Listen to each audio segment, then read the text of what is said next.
Olá a todas e todos, meu nome é Marcelo Salmazo e para mim é uma grande honra estar aqui falando sobre essa temática da infância e da juventude e a sua conexão com a justiça restaurativa neste contexto da Associação Brasileira dos Magistrados da Infância e da Juventude, a Abraminge, na qual eu sou coordenador para a justiça restaurativa.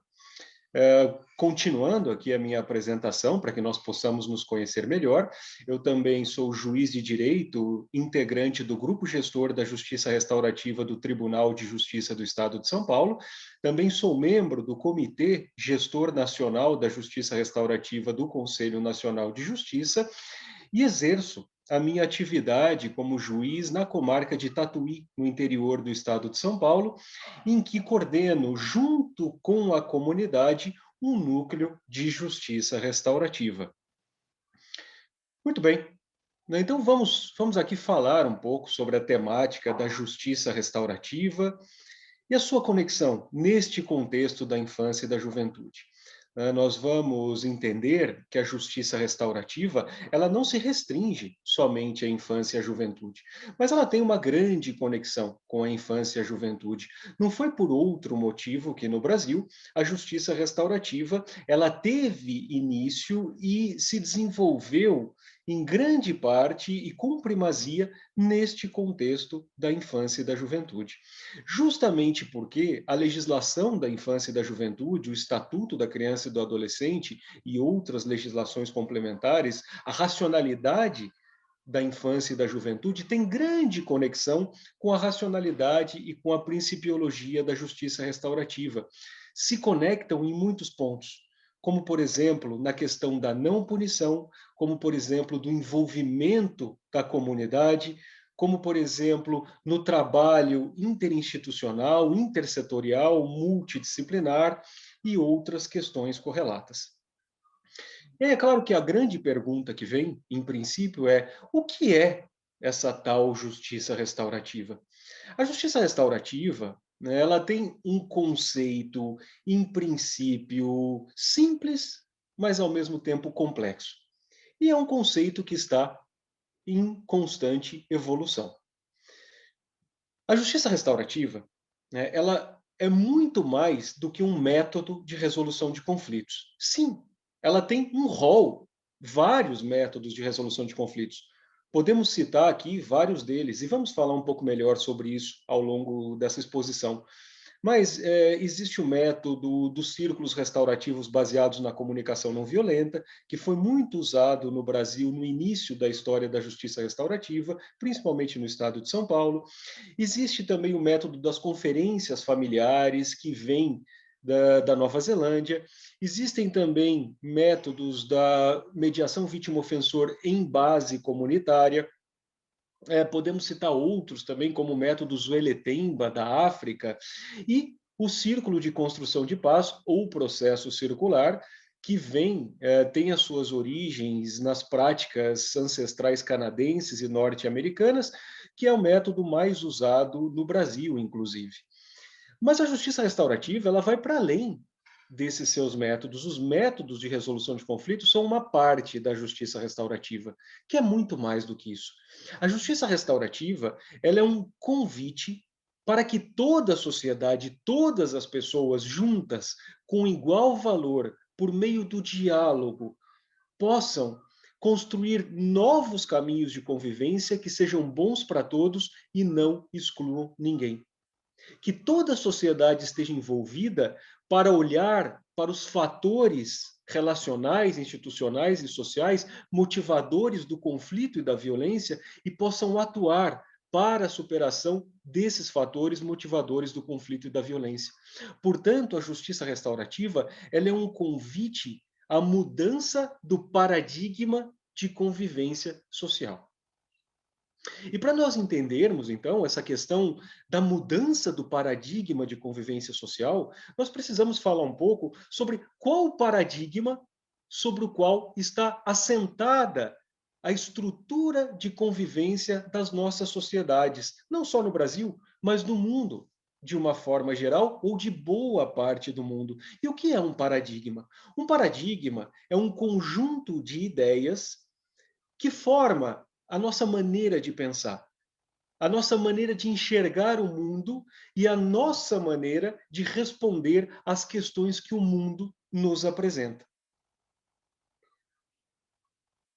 E as nossas sociedades, a nossa estrutura de convivência social, ela está pautada em um paradigma conhecido como cartesiano-mecanicista, um conjunto de ideias, uma forma de pensar que foi desenvolvida desde o Iluminismo, que começou com Galileu, foi sistematizada e muito desenvolvida por René Descartes, depois passa por Francis Bacon e chega e tem a sua consolidação em Isaac Newton.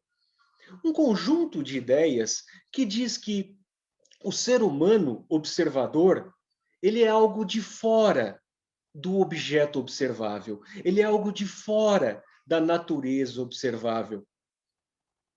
E ele busca observar o objeto, ele busca observar a natureza, inclusive outros seres humanos, não para compreender como alguém que está dentro desse conjunto, mas uma forma de compreender para dominar, para controlar. E busca, portanto, uma compreensão a mais objetiva possível, especialmente por meio de regras matemáticas. Não é à toa que a ciência ela é pautada por regras matemáticas, por uma busca incessante pela objetividade científica, por uma compreensão objetiva. E essa lógica, esse conjunto de ideias, né, entende que a natureza ou que os sistemas, de uma forma geral, os organismos, né, sejam os organismos vivos, como nós, ou como cada ser, né, seja o organismo social ou o planeta, de uma forma geral, que esses organismos eles são formados por partes, partes individualizadas, que se relacionam, sim, mas as relações elas estão num segundo plano. O importante é cada uma dessas partes individualmente considerada. De maneira que sim, tinha a ideia, a partir dessa lógica cartesiana mecanicista, que se compreende, se se compreendem as menores partes desse sistema, desse organismo, é possível compreender o organismo todo. É possível ter essa compreensão do organismo todo para fins de dominação.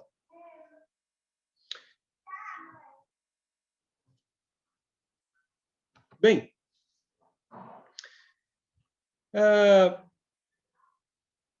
essa lógica, né, cartesiano-mecanicista, né, nessa busca incessante pela objetividade, pela compreensão para a dominação, a partir da objetividade, ela colocou de lado como irrelevante ou como até mesmo perigoso tudo aquilo que se considerava como do subjetivo, ou seja, as artes, os sentimentos e até mesmo a ética. Então paremos para analisar. O ser humano, desde o iluminismo, desde a revolução científica, criou um conjunto de ideias que se convencionou chamar de paradigma cartesiano mecanicista, que coloca esse ser humano observador como alguém externo à natureza, que busca observar o objeto, a natureza, inclusive outros seres humanos, para compreender, mas uma compreensão para fins de dominação e uma dominação sem nenhum limite ético. Não é à toa que nós chegamos no ponto que nós chegamos de destruição da natureza e de destruição das comunidades de uma forma geral. Um psicanalista norte-americano, ele traz uma frase muito interessante. Ele diz que primeiro o ser humano precisou destruir a natureza na teoria para depois fazer isso na prática.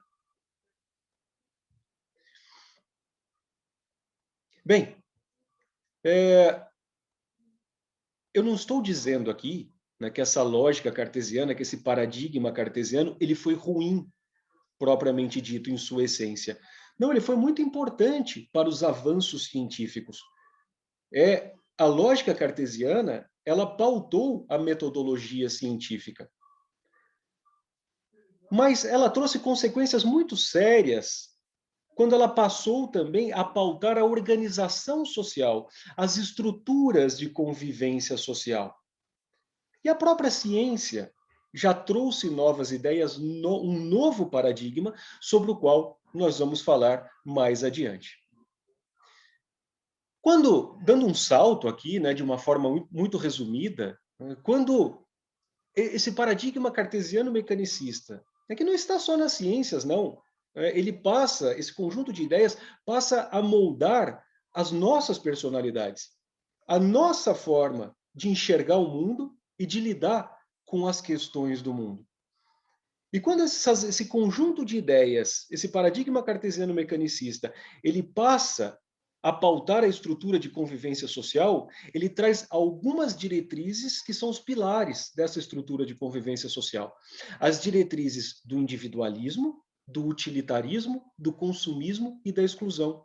Diretrizes essas que fomentam a competição e, por consequência, fomentam a guerra de todos contra todos. Não é à toa que estamos vivendo tanta conflituosidade em todas as ambiências, em todos os setores da sociedade. Nós estamos vivendo, neste momento, talvez uma ascensão muito considerável do paradigma cartesiano. Eu tenho a esperança de que esse seja o último suspiro do dragão agonizante rumo à chegada do novo, sobre o qual nós vamos falar. Mas se assim não for, nós vamos chegar a um ponto, né, que é retratado, por exemplo, naquele seriado que é uma obra, é um livro, e que se transformou em um seriado, The Handmaid's Tale, O Conto da Aia. Muito bem. Essa estrutura social, né, pautada pelas diretrizes do individualismo, do utilitarismo, do consumismo e da exclusão, que fomentam a competição, elas nos reduzem. Porque nós todos, nós somos seres multidimensionais. É claro que todos nós temos liberdade para tomar as nossas decisões, as nossas escolhas, temos autonomia, mas nós somos também fruto das nossas influências que surgem nas nossas vidas ao longo das nossas histórias, ao longo da construção das nossas personalidades. E, portanto, nós somos seres multirelacionais. Nós somos seres multidimensionais, como bem diz o professor João Salmo. Só que essa realidade, essa estrutura social, nos reduz àquilo que nos dá um lugar de poder e que nos dá renda para sermos consumidores.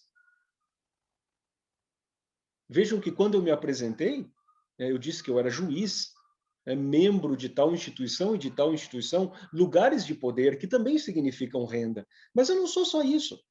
Eu também sou filho do Agenor e da Helenita, eu também sou pai do Mateu e da Rafaela, eu também sou esposo da Renata, eu também já fui músico, trombonista, meu trombone fica até aqui do meu lado, apesar dele estar aqui no estojo já há um bom tempo, coitado, sem sair dali.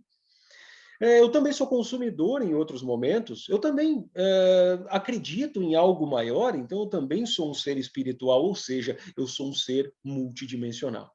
Mas essa lógica nos reduz àquilo que nos dá um lugar de poder e que nos garante renda para sermos consumidores. É uma estrutura social também que se baseia na hierarquia.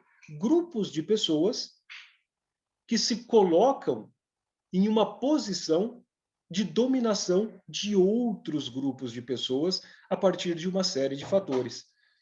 E muitas vezes grupos de pessoas que estão ligadas à rede de relações que garante o bem-estar social e vivem o pleno bem-estar social em detrimento de tantos e tantos outros grupos. E aqui nós entramos em uma outra característica dessa estrutura social.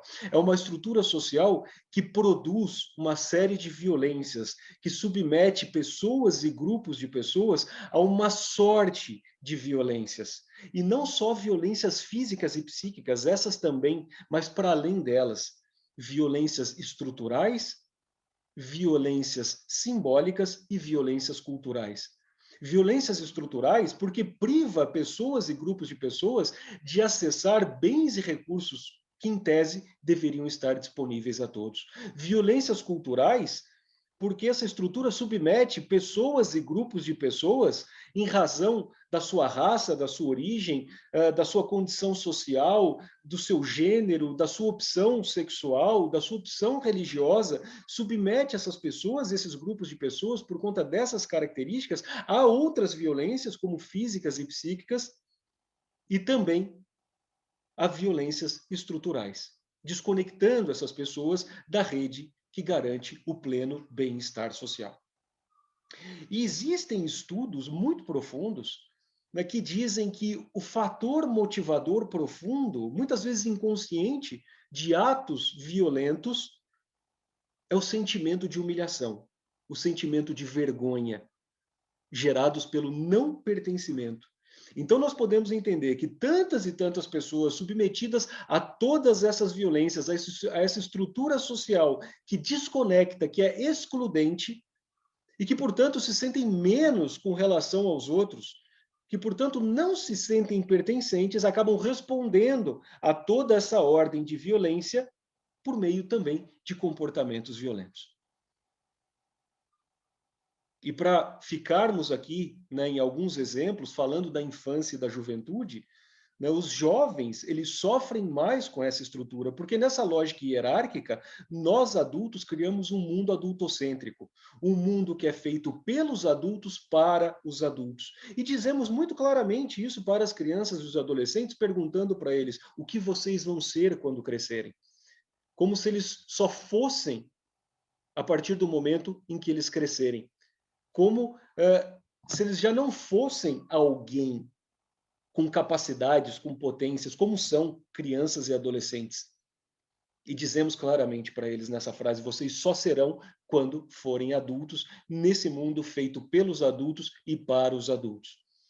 E nessa lógica, né, e para ficarmos aqui mais uma vez em um pequeno exemplo, os jovens eles estão sendo bombardeados o tempo todo pela mídia, nessa lógica consumista e utilitarista, né, uma mídia que diz, um marketing que diz, olha, você tem que ter esse tênis, você tem que ter esse celular para ser alguém. Isso se encaixa em uma lógica nas teorias de economia que são pautadas também pelo paradigma cartesiano.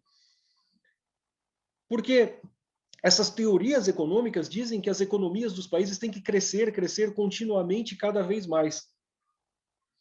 E como que as economias podem crescer? Em primeiro lugar, né, se os bens, se os recursos naturais eles são limitados, e por outro lado, se as necessidades humanas básicas também têm um limite. Mas se nós pararmos para pensar, as nossas necessidades para sobrevivência e bem-estar, elas têm um limite. Mas aí entra o marketing, para dizer para as pessoas que elas precisam ter coisas que elas não precisam ter, na verdade, que aqueles bens que elas têm que consumir são necessários a ela, sendo que na realidade não são, justamente para fomentar o consumo e para que as economias cresçam continuamente. E aí, o foco principal são os jovens. E os jovens estão sendo bombardeados por essa lógica de marketing. O marketing, muitas vezes, despido de ética, predatório, nessa lógica de dominação sem ética. Que está dizendo, você precisa ter o tênis, você precisa ter o celular, você precisa ter essa camiseta para ser alguém, para ser reconhecido como alguém. E aí nós temos tantos e tantos jovens que estão inseridos em contextos de vulnerabilidade, muitas vezes vulnerabilidade socioeconômica, cultural, que não estão conectados às redes de bem-estar da sociedade, ou que estão também inseridos em contextos familiares que os desconectam deles próprios, que geram uma baixa autoestima, ainda que a situação financeira não seja das piores.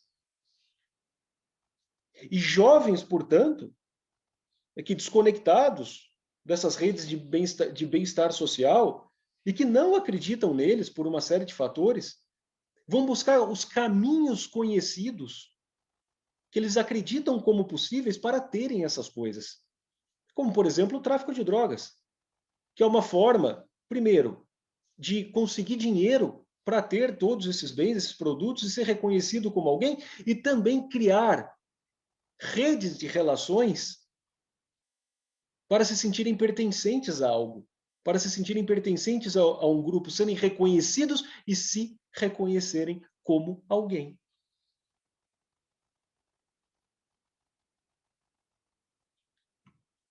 Bem,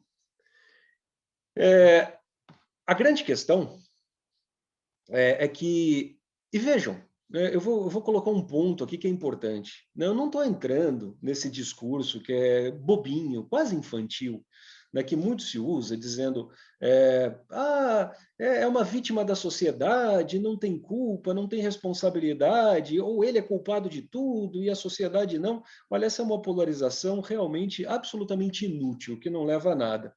Muitas vezes um discurso que foi criado, né, por um grupo de pessoas, justamente para não se olhar para as injustiças e para as mazelas sociais, para essa desestrutura social, né, que está muito presente no nosso país e para a qual nós precisamos olhar, sim. E é claro que quem causa dano, tem responsabilidade pelo que faz, tem responsabilidade por essa escolha, é claro. Agora, o que eu estou colocando aqui é que se nós não olharmos para as causas profundas que fomentam esses comportamentos, que contribuem para isso, nós vamos passar uma eternidade enxugando gelo, apenas olhando para o sintoma sem olhar para as causas profundas. É como se tivéssemos uma dor de cabeça constante e só tomássemos aspirina, sem olhar para aquilo que está fazendo com que a dor de cabeça aconteça no corpo. Só que uma hora essa aspirina ela não dá conta mais. E aí se toma mais aspirina que não dá conta e mais aspirina que não dá conta. E é mais ou menos o que estamos vendo na estrutura de convivência social. Porque a humanidade, ela criou uma forma de lidar com os comportamentos indesejáveis, que é a punição, a racionalidade penal punitiva. Ou seja, diante de um comportamento indesejável, considerado como um erro, aplica-se uma punição. E o que é uma punição? É impor uma dor, um sofrimento, como uma forma de pagar esse erro. E essa racionalidade punitiva não está só no sistema de justiça, não. Não está só no Código Penal, nas leis penais e nas demais leis que tratam das infrações, mas ela está em todos os ambientes do convívio social, porque ela é uma decorrência dessa estrutura individualista, utilitarista, consumista e excludente. Essa lógica punitiva ela está nas relações nas instituições, nas relações nas famílias, nas relações interpessoais na comunidade, porque ela está dentro de cada um de nós. As nossas personalidades são formatadas a partir dessa lógica, de maneira que para a maioria das pessoas, uma punição como uma forma de responder a um erro é uma verdade absoluta. Se disser para uma pessoa que é possível responder a um erro sem ser por uma punição, a maior parte das pessoas fica atônita, não acredita nisso, como se fosse uma verdade absoluta. Mas verdades absolutas não existem. Porque a lógica punitiva, ela é uma criação humana. Ela é uma criação do pensamento humano. E como toda a criação do pensamento humano, pode ser revisitada. Há 500 anos atrás, era uma verdade absoluta que era o Sol que girava em torno da Terra. Algumas vozes que se levantaram contra isso e tentaram contestar foram queimadas na fogueira. Mas hoje se sabe, a partir de uma reflexão, de um contestar, de um pensar, que não, que é a Terra que gira em torno do Sol. Então, como todo pensamento humano, nós podemos repensar essa lógica também. E aqui eu não estou desconsiderando, né, o sistema de justiça, né, e a racionalidade punitiva, porque foi a melhor forma como a humanidade encontrou de se manter viva, de sobreviver até o momento. Mas isso não significa que nós precisemos nos apegar a essas formas como uma verdade absoluta. Nós podemos buscar o novo, nós podemos buscar a evolução. Até porque a racionalidade punitiva, ela traz alguns problemas. Falando aqui especificamente do sistema de justiça, né, da lógica punitiva do sistema de justiça, mas não só, né, que está também em outras ambiências, nós podemos falar sobre várias situações. Em primeiro lugar, por exemplo, que um processo penal, ele não atende aos interesses da vítima. A vítima, aquela pessoa que sofreu o dano, ela é um mero meio de prova que permite ao juiz punir e condenar o acusado. Só que a vítima tem necessidades, não só necessidades materiais, mas necessidades psíquicas também, que precisam ser olhadas e atendidas e cuidadas. Mas o processo penal não cuida dessas necessidades, até porque não foi feito para isso. Uma sentença condenatória é um rótulo sobre a pessoa, que marca essa pessoa para o resto da vida. E se essa pessoa já tinha uma série de questões que contribuíram para que ela chegasse ao ponto em que chegou, e cometesse um comportamento danoso que causou dano a alguém ou à sociedade, e, portanto, uma pessoa que está até pela metade enfiada em um buraco, para usarmos aqui uma metáfora, a sentença é como se todo o sistema, o Estado e a sociedade colocassem o pé na cabeça dessa pessoa e empurrassem um pouco mais para baixo. Mesmo porque, se nós entendemos que os fatores motivadores profundos de comportamentos violentos e transgressores é o sentimento de vergonha, o sentimento de humilhação, o sentimento de não pertencimento, uma sentença condenatória, né, seja ela a sentença de um processo judicial, né, ou a sentença que é dada pelo diretor da escola, né, ou a condenação que é dada pelo pai ou pela mãe em casa, enfim, uma condenação, nesse sentido, com uma punição, descarrega mais uma carga de humilhação, de vergonha, né? E quando essa pessoa ela vai para o cárcere, de desconexão. Então, nós estamos dando um pouco mais daquelas causas que motivaram aquele comportamento anterior, que se quer evitar, que não se quer que aconteça mais. Mas como evitar esse comportamento, que ele não aconteça de novo, se está dando mais uma carga dos fatores que motivaram esse comportamento? Seria a mesma coisa de ir ao médico por conta de uma infecção na garganta, e ao invés de o médico curar, né, a garganta, matando as bactérias que ali estão, não, ele dá mais uma carga de bactéria. É claro que isso não vai acabar com a infecção, vai aumentar a infecção na garganta. E aqui não estou nem falando de todas as mazelas dos presídios, né, que geram desconexão da família, da sociedade, né, que ensinam a pessoa a ser violenta para lidar com os problemas ali dentro, ou se não, a ser malandro, a não assumir as suas responsabilidades, porque é um sistema que incentiva isso. E algo mais significativo ainda, né, a racionalidade punitiva, ela vem dessa lógica que está na estrutura social, e o sistema de justiça, inclusive, retroalimenta essa lógica punitiva na sociedade. É um sistema de violência que se retroalimenta, e vou dar aqui um exemplo. Nós vamos imaginar um homem, né, que é criado numa lógica patriarcal machista, porque temos essa estrutura patriarcal machista na nossa sociedade, e precisamos reconhecer isso, né, nessa lógica hierárquica que eu disse aqui, homens, né, que ao longo desses séculos se entenderam no direito de dominar as mulheres, e um homem, ele chega em casa do trabalho, ele acredita que é uma obrigação da mulher dele deixar o prato de comida pronto para ele, quando ele chega do trabalho. Naquele dia, a mulher teve uma série de problemas, porque o filho teve febre, ela não conseguiu fazer o jantar, e aí o homem chega em casa, não encontra o jantar pronto, considera aquilo um erro, e o julgamento do erro é subjetivo, e na cabeça dele um erro tem que ser pago com o quê? Com uma punição, porque a lógica punitiva está dentro dele. Ele vai lá e senta a mão na orelha da mulher dele. Um sistema de violência que se retroalimenta. Essa racionalidade punitiva, ela teve, assim, digamos, um alicerce muito forte no pensamento behaviorista, né, que é uma linha da psicologia, né, no pensamento behaviorista antigo, né, que diz que os comportamentos humanos, né, eles podem ser moldados, eles podem ser controlados a partir de um reforço.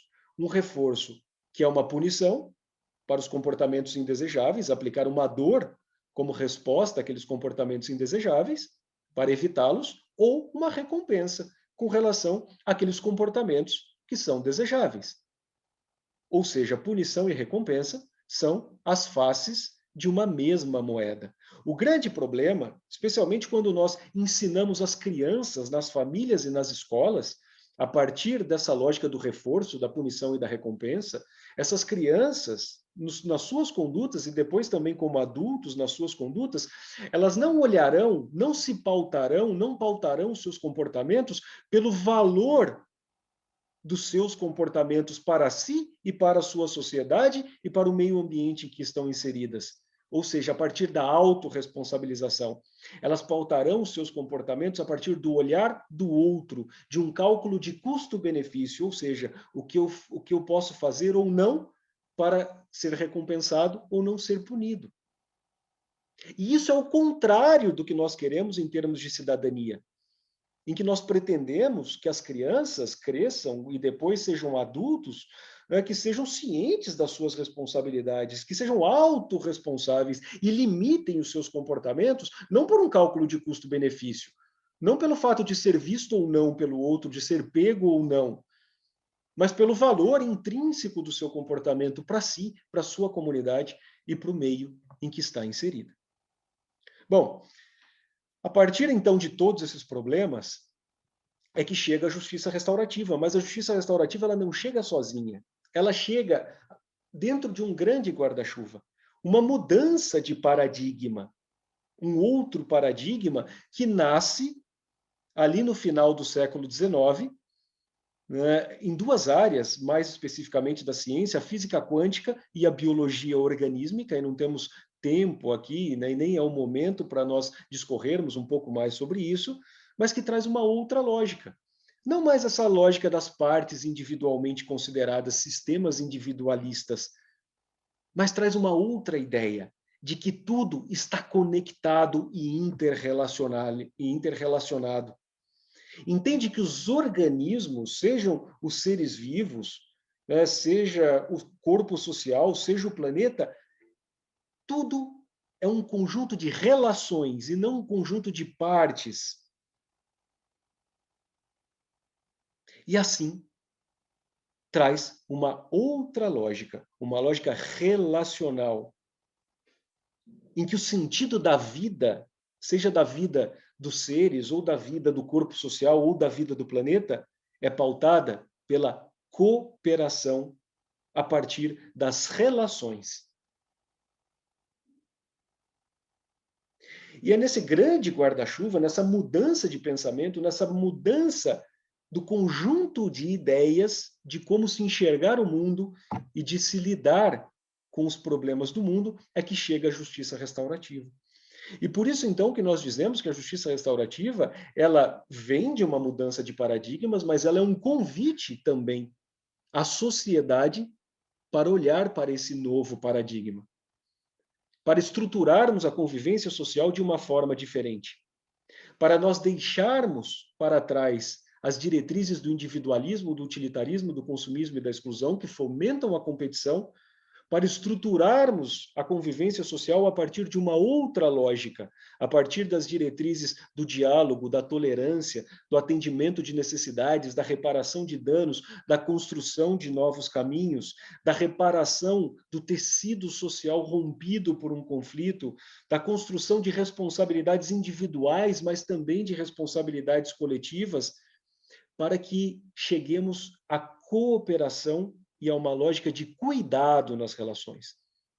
Ou seja, a justiça restaurativa é um convite para todos e para cada um, para que nós olhemos para as nossas responsabilidades antes de mais nada. A minha responsabilidade comigo, a minha responsabilidade com o outro e a minha responsabilidade com o meio ambiente em que estou inserido, nessa lógica de cooperação e de cuidado. E para que a justiça restaurativa ela tenha, portanto, todo esse potencial de transformação social, nós dizemos que a justiça restaurativa ela deve atuar nas três dimensões do conflito e, portanto, nas três dimensões da convivência: as dimensões relacional, institucional e social.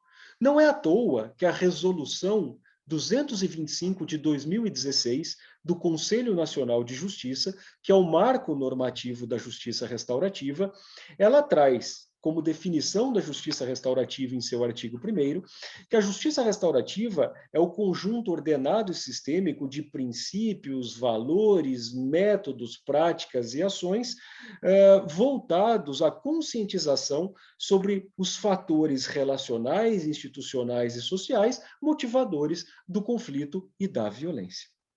Quando nós falamos no trabalho da justiça restaurativa nessa dimensão relacional, aqui nós estamos falando de 2 pontos. O primeiro ponto, esse trabalho na lógica relacional diz respeito a cada um de nós. Isso está nas formações de justiça restaurativa e nas reflexões promovidas pela justiça restaurativa.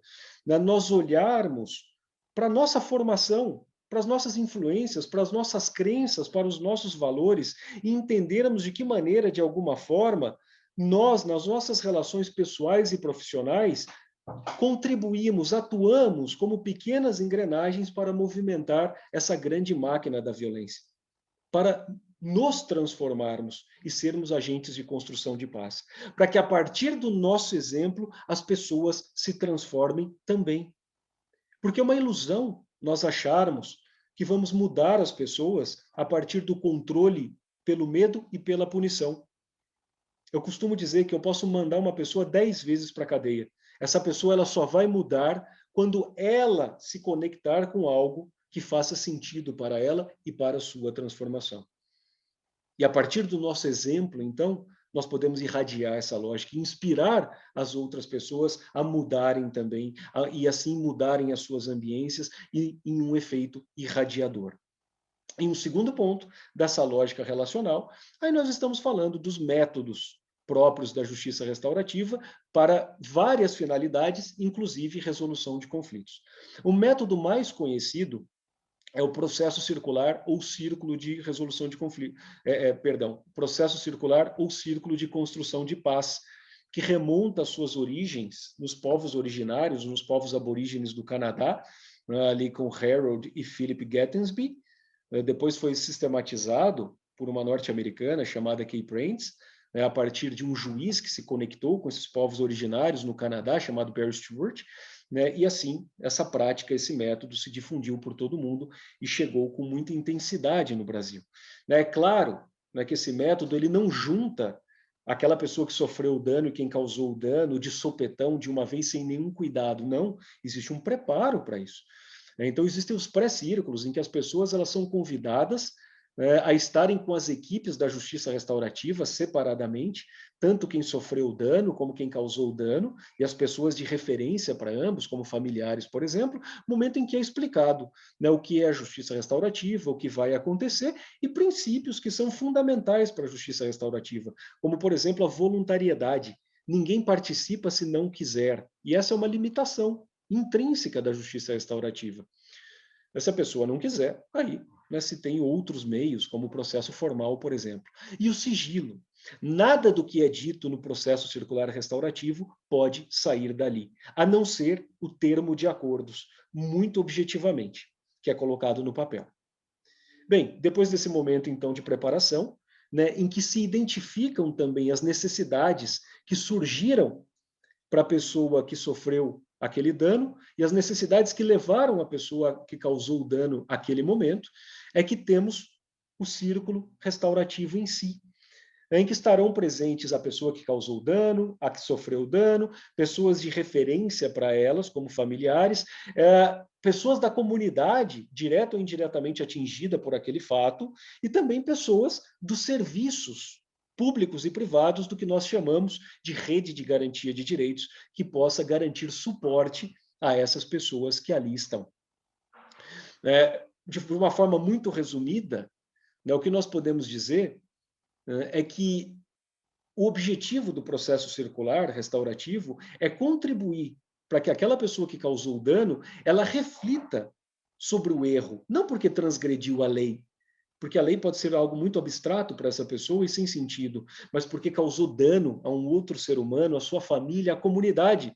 E ela vai ter oportunidade de ouvir dessas pessoas o dano que ela causou diretamente. E a partir dessa reflexão, que essa pessoa se autorresponsabilize E vejam, o grupo que está ali não vai dizer o que ela tem que fazer. O grupo que está ali não está ali para julgar.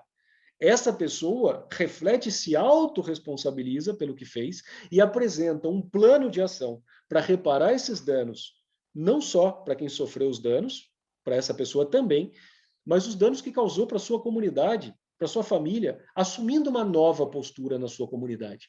Mas se, por um lado, a justiça restaurativa entende que quem fez tem sim responsabilidade pelo que fez, nesse sentido que eu acabei de dizer, também entende que essa pessoa não fez isso sozinha, que existiram uma série de corresponsabilidades por parte da família, da comunidade, do entorno e do poder público que em algum momento falharam na construção da história dessa pessoa e contribuíram para que isso acontecesse. De maneira que esse grupo está ali para oferecer suporte às necessidades, tanto de quem causou o dano como de quem sofreu o dano, e também para aprender com o que aconteceu e sair dali com um plano de ação para atuar nos fatores motivadores dos conflitos, para que essa situação não aconteça mais nem com essas pessoas, nem com outras pessoas, numa lógica também preventiva. E uma segunda dimensão da atuação da justiça restaurativa é a dimensão institucional, porque as nossas instituições, elas são construídas como um reflexo, na mesma lógica da estrutura social. As nossas instituições são hierárquicas, são punitivas e excludentes. As nossas instituições, elas são sufocantes para as pessoas que nelas convivem. E as relações, portanto, são tensionadas dentro dessas estruturas, que excluem as pessoas, não geram pertencimento. E as relações, quando são tensionadas, e as pessoas submetidas a essa violência institucional, as pessoas acabam respondendo por meio de outras violências, contra si ou contra o outro. Se pensarmos, por exemplo, em uma estrutura de uma escola, em que esse tensionamento é muito evidente, né, nós constatamos ali facilmente alunos, né, que deprimem, que se cortam, que se voltam contra outros colegas, professores também deprimindo, professores nervosos e brigando com alunos, por conta desse tensionamento das relações a partir dessa estrutura que é sufocante, que é hierárquica, punitiva e excludente. E que não gera pertencimento. E quando as pessoas não se sentem pertencentes, elas não cuidam desse lugar e não cuidam das pessoas que pertencem a esse lugar. Muito pelo contrário, atuam contra. Existe um estudo muito profundo da Agência Antiterror norte-americana, né, que procurou entender por que os alunos, em um determinado momento, pegam uma arma e saem atirando nos colegas nas escolas. E o que se constatou é que o que motiva esses comportamentos é o sentimento de vergonha, de humilhação gerado pelo não pertencimento, a partir de ações como bullying, como punições, como exclusões. E aí, esse aluno, que não se sente pertencente, não se sente parte, se sente humilhado, ele acaba buscando reconhecimento de outra forma, e muitas vezes da pior forma. Portanto, nessa lógica de transformação institucional e mantendo aqui, né, o exemplo da escola, a justiça restaurativa, ela convida a escola a olhar para a sua estrutura de convivência, né, o que implica olhar para a sua gestão, para ter uma gestão mais democrática, com assembleia de alunos, inclusive, projetos em que os alunos e os professores possam desenvolver e se sintam pertencentes, compartilhamento dos problemas da escola para que todos resolvam em conjuntos, círculos de construção, de diálogo e de construção dos combinados que os próprios alunos vão seguir porque eles construíram aquilo. Um conjunto de ações que transforma essa ambiência institucional e que distensiona as relações de convivência nessa instituição. O que é importante antes mesmo da chegada do método de resolução de conflitos. Para que esse método de resolução de conflitos não seja cooptado por uma estrutura hierárquica e punitiva e seja usado para a manutenção das estruturas de poder. E uma terceira e última dimensão em que a justiça restaurativa atua é a dimensão social. E aqui há um ponto muito importante.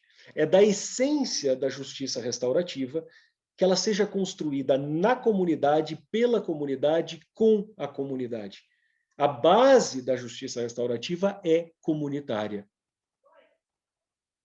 E aqui, quando nós falamos de comunidade, né? Nós não estamos usando o conceito restrito de comunidade que muitas vezes se usa no Brasil. Ah, a comunidade do bairro tal ou da favela tal, né, o conjunto de pessoas que vive numa área vulnerável. Não. Estamos usando o conceito de comunidade em sentido amplo, ou seja, o conjunto de pessoas das instituições públicas e privadas, das organizações não formais, da sociedade em geral, que se unem sob esses princípios da justiça restaurativa para construírem caminhos de convivência que sejam bons para todos e não excluam ninguém, e para atuarem nesses fatores motivadores do conflito e da violência, inclusive por meio dos métodos de resolução de conflitos.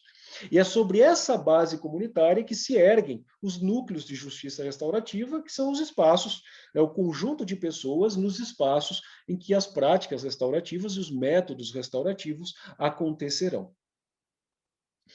É claro que o juiz, ele faz parte desse contexto comunitário, ele faz parte da comunidade em que ele atua.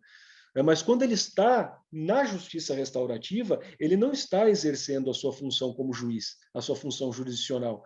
Ele passa a ser um integrante da comunidade numa lógica de gestão de projeto, né, que muitas vezes convida os seus parceiros institucionais e sociais para a construção desse coletivo comunitário sobre o qual se ergue a justiça restaurativa. E como eu disse, né, essa participação, né, do judiciário brasileiro na construção da justiça restaurativa tem sido muito significativa. A justiça restaurativa ela entra no Brasil, né, nos anos de 2004, 2005, né, e se formaliza a partir de um projeto da então Secretaria da Reforma do Judiciário, do Ministério da Justiça, em parceria com o Programa das Nações Unidas para o Desenvolvimento, o PNUD, que estabeleceu parcerias com 3 localidades do país para a implantação da justiça restaurativa. São Paulo, que desenvolveu projetos em São Caetano do Sul e também na região de Heliópolis, com o colega Egberto Penido e o colega Eduardo Rezende Mello, no Rio Grande do Sul, com o juiz Leoberto Branquer, e também no Distrito Federal, com o juiz Aziel. E a partir então, né, desses 3 projetos piloto, a justiça restaurativa se expandiu pelo Brasil. 3 projetos piloto em que 2 deles se iniciaram pela infância e juventude, né, tanto em São Paulo, né, que iniciou pela infância e juventude, né, tanto nas varas da infância e juventude, como também em parceria com as escolas, entendendo-se que a escola é um lugar privilegiado de convivência, né, e, portanto, um lugar privilegiado para a construção da cultura de paz, né, e no Rio Grande do Sul, no âmbito das medidas socioeducativas, especialmente em meio aberto. E justamente, né, por conta do que eu disse, a justiça restaurativa, os princípios da justiça restaurativa guardam grande conexão com a principiologia da infância e da juventude. Bem, a justiça restaurativa, né, como pudemos perceber, ela se propõe como um instrumento de transformação social. Mas todas essas transformações que nós queremos, elas partem de uma transformação maior, as nossas transformações. Nós olharmos para dentro de nós, olharmos para as nossas crenças, os nossos valores, as nossas atuações. E como nós podemos nos transformar para sermos agentes de construção de paz, para construirmos essa sociedade mais justa e mais humana para todos, como nós pretendemos, especialmente para as nossas crianças e para os nossos adolescentes. Muito obrigado.